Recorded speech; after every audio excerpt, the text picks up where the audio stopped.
ፓስፖርት ያለን ብንጠፋ ችግር አለ ወይ? እንዲሁም ደግሞ ኢቃማው በእጄ ነው ይዤው ብጠፋ ችግር አለ ወይ የሚል ጥያቄ ጠይቃችኋል።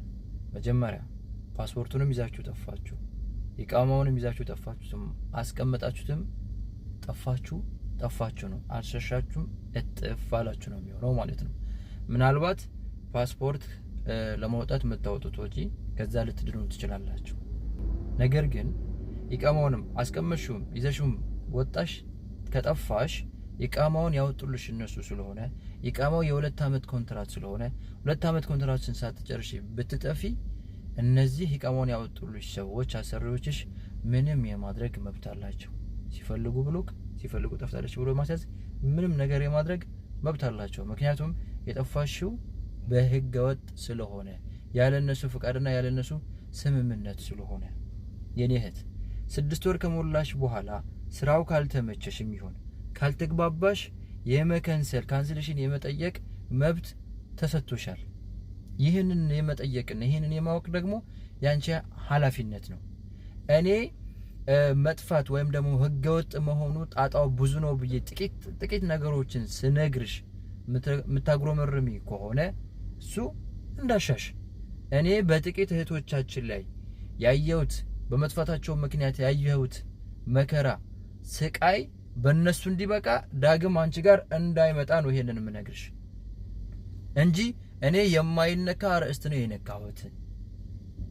ይሄንን አርዕስት ይሄንን አትጥፊ ብዬ ስናገር ከወዳጅ ይልቅ ጥላት እያፈራው ነው።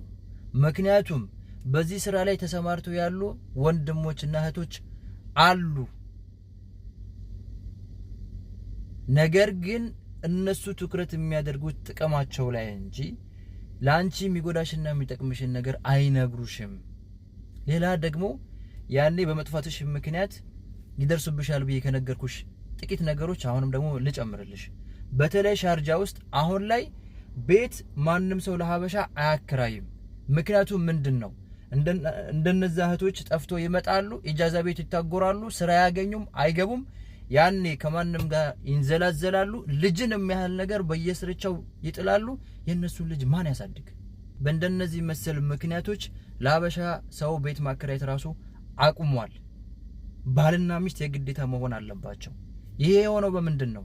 ህገወጥ በዝቶ ስራ አጥተው በየኢጃዛ ቤቱ ስለተወገሩና ከዛ ደግሞ እንደነገርኳችሁ ሌላ አልባሌ ነገሮች ውስጥ በማድረግ ምክንያት ነው።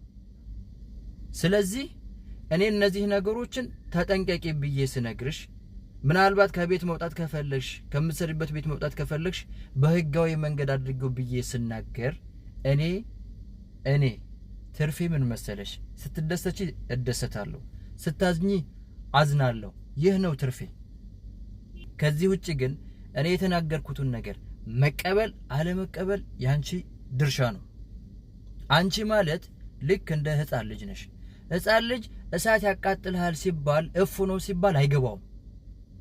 ነክቶት ሲያቃጥለው ነው ዳግም የማይነካው። እስኪያቃጥለኝ ይጠብቃለሁ ካልሽ መብትሽ ነው። የሀገራችን ሰው ምን ይላል? ምከረው እምቢ ካለ መከራ ይምከረው። ስለዚህ መከራሽ እኔ አልዘረዘርኩትም። ገና እጅግ በጣም ብዙ መከራዎች ነው ያሉትና እባክሽን ጥንቃቄ አድርጊ። አሁንም እደግምልሻለሁ። ስለዚህ ይሄንን ሐሳብ በማንሳቴ ምክንያት እኔ ኢማራት ሆንኩ እንጂ ኢትዮጵያ ውስጥ ብሆን ደሜን ደመከልብ ያደርጉት ነበር። እንደዚህ አይነት መሰል መረጃዎች እንዲደርሷችሁ ፎሎ፣ ላይክ፣ ሼር፣ ሪፖስት ማድረጋችሁን እንዳትረሱ። አመሰግናለሁ።